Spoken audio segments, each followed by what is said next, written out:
Bonjour et bienvenue dans la chaîne de Mathématiques Sciences. Aujourd'hui je prends et expliquer une nouvelle vidéo. Cette vidéo donc en physique chimie toujours sur le thème numéro 1, constitution et transformation de la matière.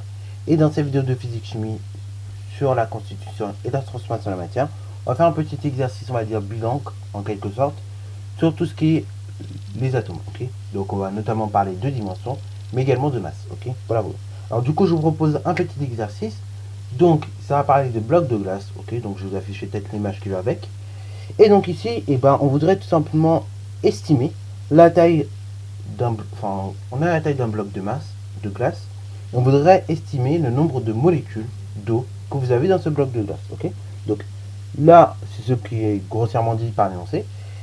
Et donc justement, on vous donne un certain nombre de données, comme la masse volumique de la glace, la masse d'un nucléon, l'écriture conventionnelle d'un noyau d'hydrogène, l'écriture conventionnelle d'un noyau d'oxygène. Et après, donc, on vous demande quatre petites choses. Donc, première question. On vous demande de calculer la masse approchée M d'un bloc de glace de volume V est égal à 1 mètre cube. Ensuite, question B. On vous demande d'exprimer puis de calculer la masse approchée, donc MO, du molécule d'eau. Ok, voilà vous. Troisième question. On vous demande d'exprimer puis calculer le nombre approché N de molécules d'eau contenues dans ce bloc de glace. Ensuite, question D, on vous demande tout simplement d'en déduire un ordre de grandeur de ce nombre n. Ok, voilà vous. Donc, vous pouvez mettre la vidéo en pause pour le faire, et ensuite on va tout simplement corriger. Sur ce donc, correction. Alors bon, là, la première question, elle n'est pas très difficile dans le sens où on révise en fait. Ok, c'est la révision normalement de la masse volumique. Donc, si vous n'êtes pas trop à l'aise avec la masse volumique, et retour au chapitre 1. Donc, voilà, je vous mets cette vidéo où j'en parle dans le détail, donc de la masse volumique, ainsi que je vous présente après une petite application numérique. Parce que là, du coup, vous avez pu voir qu'on s'en sert encore. Ok, voilà, vous. Donc voilà, chapitre de physique chimie, c'est pareil, c'est comme les chapitres de maths, faut pas oublier tout ce qui est masse volumique, tout ça. Et faut pas oublier. Vous voyez. Alors pourquoi je dis masse volumique? Parce que on nous demande de calculer la masse M, donc la masse approchée M d'un bloc de glace de volume V est égal à 1 mètre cube. Ok, donc on connaît déjà le volume du bloc de glace. On a dit que le volume c'est 1 mètre cube. Ok. Après, ce que je sais également sur ce bloc de glace, je connais sa masse volumique. Ok, donc rho glace, on la connaît, c'est donc équivalent à 9 multiplié par 10 exposant 2 kg par mètre cube. Ok, voilà vous. Alors 8 kg point mètre exposant moins 3, et c'est kg par mètre cube. Ok, voilà vous. Ça pareil, je l'ai déjà expliqué pour d'où ça vient. Donc, si tu te rappelles plus trop l'explication, bon, je vais la redonner rapidement. C'est du fait parce que, en fait, on multiplie des kilogrammes par 1 sur le mètre cube. Ok, voilà vous. Mais ça, pareil, je l'ai redonné donc dans la vidéo sur tout ce qui était manipulation de grandeur. Donc, si tu veux la voir, tu peux tout à fait la voir également. Ok, voilà vous. Là, je rentre un peu plus dans le détail. Là, je vais redonner assez rapidement. Et après, donc, ce que je recherche ici, c'est tout simplement la masse. Ok, donc la masse de ce bloc de glace. Donc, M glace. Voilà, donc c'est M tout simplement parce qu'on nous a dit M. Ok, voilà, mais on pourrait dire M glace. Donc, vous voyez, on a volume, on a la masse volumique et on demande la masse. Et comment qu'on fait? On utilise la masse volumique. Ok, la relation de la masse volumique. Donc, je vous rappelle, donc là, je ne vais pas forcément rédiger beaucoup, mais néanmoins, on va mettre au moins les formules. Ok, donc, on rappelle que la masse volumique est définie par la relation suivante. Rho est égal à M sur V. Ok, voilà, ça, c'est la relation de la masse volumique. Moi, ce que je recherche, c'est la masse. Donc, je vais tout simplement transformer cette expression-là, ok, de sorte à obtenir la masse. Donc, ρ est égal à M sur V, c'est-à-dire que M, c'est tout simplement ρ multiplié par V, ok, voilà, voilà. Alors, pourquoi? Bon, ça s'explique de façon très simple. C'est parce que là, vous voulez isoler M, ok. Pour isoler M, vous devez annuler le dénominateur grand V. Et pour annuler ce dénominateur grand V, vous multipliez par grand V, ok, aux deux membres de l'égalité. Et dans ce cas-là, vous obtenez d'une part M, ok, et après vous obtenez sur le membre de gauche ρ fois V, ok, donc d'où M est égal à ρ fois V, ok, voilà. Alors du coup on a M qui est égal à ρ fois V, donc ça c'est équivalent à la chose suivante, c'est-à-dire que M c'est donc égal à la masse volumique fois le volume. Alors la masse volumique, alors c'est là il faut faire très attention, elle est en kg par mètre cube, le volume en mètre cube, donc c'est parfait, j'ai presque rien à faire, j'ai tout dans les mêmes unités, donc attention parce que la masse que je vais obtenir elle est en kg, ok. Comme j'ai dit kg par mètre cube en termes de masse volumique et des mètres cubes en termes de volume, la masse que je tiens elle est en kg. Ok, voilà. Donc ainsi, j'aurai 9 multiplié par 10 exponent 2, multiplié par le volume, donc 1 mètre cube. Et donc ça nous donne que la masse, tout simplement, de votre bloc de glace est donc équivalente à 9 multiplié par 10 exponent 2 kg. Ok, voilà. Donc ça c'est pour la première question. Donc, récapitulons. Donc vous voyez, pour ce genre d'exercice, c'est pas forcément très difficile. Dans le sens, dans un premier temps, on regroupe les données qu'on a. Après, on recherche la relation qui lie les données que nous avons. Et après, on applique. Ok, bravo. Donc là, on arrive en conclusion que la masse de ce bloc de glace est de 9 fois 10 exponent 2 kg. Ok. Alors on laisse comme ça pour une simple bonne raison, c'est en notation scientifique, donc pas galère. Ok. Voilà. On aurait pu éventuellement l'écrire avec tous les chiffres, mais bon. On est en sciences, et en sciences, on préfère la notation scientifique. Ok. Alors du coup, question B. La question B, ce coup-ci, on nous demande cette fois-ci d'exprimer puis calculer la masse approchée, donc MO, d'une molécule d'eau. Ok. Alors du coup, comment je peux faire? Pour calculer la masse d'un atome, je vous rappelle, on prenait le nombre de nucléons qu'on multiplie par la masse du nucléon. Ok. Bon, une molécule, c'est plusieurs atomes. Ok. Donc en fait, je prends la masse de chacun des nucléons de chacun des atomes composant l'eau. Donc je vous rappelle, dans l'eau, vous avez des molécules tout simplement d'hydrogène, ok, voilà l'eau, et une molécule d'oxygène, ok, voilà l'eau. Donc on va prendre non seulement les molécules d'hydrogène, mais également on va additionner à cela les molécules d'oxygène, et ainsi on va pouvoir obtenir par la suite la masse de la molécule d'eau. Alors, là, ici, ce que je ai pour le noyau d'hydrogène, est-ce que je connais par exemple sa masse, ok, directement. Là, pour l'instant, malheureusement, je ne connais pas. En revanche, pour le noyau d'hydrogène, je connais son écriture conventionnelle. Et c'est de même pour le noyau d'oxygène. Je connais son écriture conventionnelle. Ça prend des choses. Deuxième des choses, j'ai la masse du nucléon. Donc je peux me débrouiller à l'aide de ça, donc de la masse du nucléon, à me déterminer la masse du noyau d'hydrogène et du noyau d'oxygène. Ok. Donc c'est parti mon kiki. Et là, je vais juste poser les données. Et après, on va appliquer. Alors, du coup, voilà. On a regroupé toutes les données que nous avons. Donc, on connaît la masse d'un nucléon, ok. Alors là, ça a été arrondi carrément même à l'unité supérieure. Donc, c'est 2 fois 10 exponent moins 27 kg. Après, l'écriture conventionnelle du noyau d'hydrogène, c'est 1H, ok. Voilà.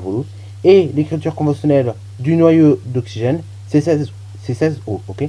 Alors, bien évidemment, dans les écritures conventionnelles, pour ne pas vous embrouiller la tête, on vous a juste donné ici le nombre de nucléons, ok. Voilà. Après, je vous ai rappelé également la molécule de H2O, ok. Voilà. Donc là, maintenant, on peut se débrouiller un petit peu pour déterminer, tout simplement, la masse approchée du molécule d'eau. Ok. Donc, MO, c'est donc égal à la chose suivante. Ok. On a dit que dans la molécule d'eau, on a 2 atomes d'hydrogène et on a également un seul atome d'oxygène. Ainsi donc, ça sera égal à 2 fois la masse du nucléon, ok, multiplié par le nombre de nucléons. Ok. Alors du coup, dans l'atome d'hydrogène, tout simplement, on a un seul nucléon, ok, voilà. Donc ça sera 2 fois 1. Alors pour le nucléon, pareil, en termes de notation, du coup, on aurait pu mettre tout simplement A-Z, mais là, donc comme on le donne directement, on va noter N, ok, comme pour la masse du nucléon, ok. Donc, du coup, ce sera 2 fois N hydrogène, multiplié tout simplement par la masse du nucléon, donc Mn, plus, on a dit, le nucléon, donc le nombre de nucléons que vous avez pour l'atome d'oxygène, ok, donc M oxygène, multiplié par la masse du nucléon, donc Mn. Alors, du coup, ça donne quoi? Ça donne que la masse de votre molécule d'eau, c'est donc égal à la chose suivante. 2 fois le nombre du nucléon que vous avez dans l'hydrogène, ok, donc vous avez un seul nucléon d'un atome d'hydrogène, et multiplié par la masse d'un nucléon, ok. Donc la masse d'un nucléon, c'est 2 fois 10 exponent moins 27 kg, ok. Plus, on a dit, la masse, le nombre de nucléons que vous avez dans l'atome d'oxygène, donc 16, multiplié par la masse d'un seul nucléon, donc 2 fois 10 exponent moins 27 kg, ok. Voilà. Alors maintenant, après, on peut effectuer le calcul à la calculatrice.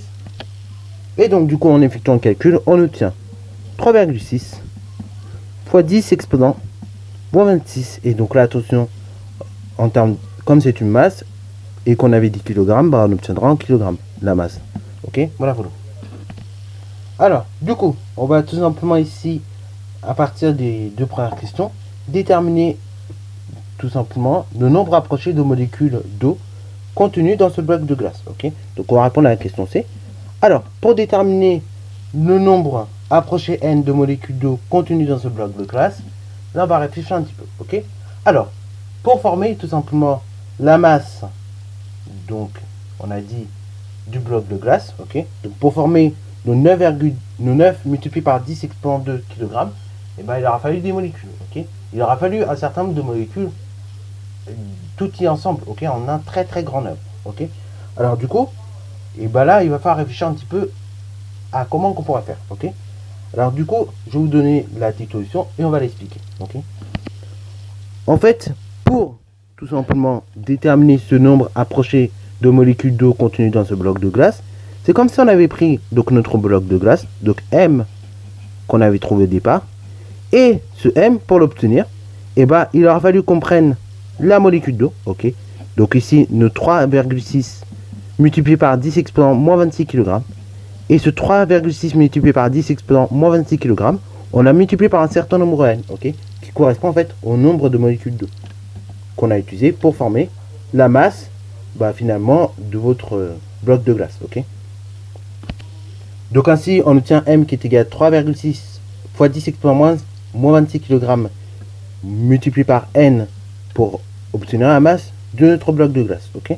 Alors, du coup, maintenant remplaçant par les données de l'énoncé, ainsi ça nous donne dans ce cas-là 9,2